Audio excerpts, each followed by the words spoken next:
कलाम मुक़द्दस में से हमारे लिए आज की तिलावत रसूलों के अमाल 16वें बाब की 22वीं आयत से 34वीं आयत तक।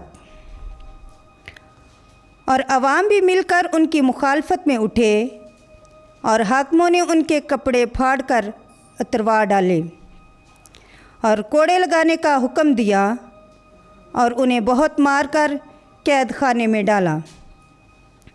और दरोगे को ताकीद की कि बड़ी होशियारी से उनकी हिफाजत करे। उसने ऐसा हुक्म पाकर उन्हें अंदर के कैद खाने में डाला और उनके पाँव काठ में ठोंक दिए।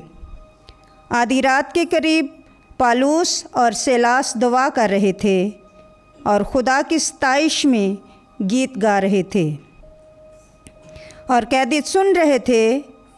तब यकबारगी बड़ा ज़लज़ला आया, ऐसा कि कैद खाने की नींव हिल गई और फ़ौरन सब दरवाज़े खुल गए और सब की बेड़ियाँ गिर गईं।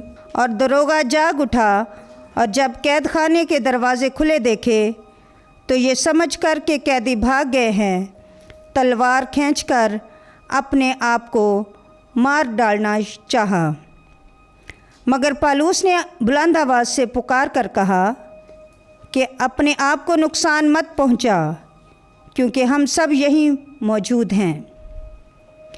तब वो चिराग मंगवा कर अंदर दौड़ा और कांपता हुआ पालूस और सेलास के कदमों पर गिरा और उन्हें बाहर लाकर कहा, ऐ आकाओ, मैं क्या करूं कि निजात पाऊं। और तेरा घराना भी।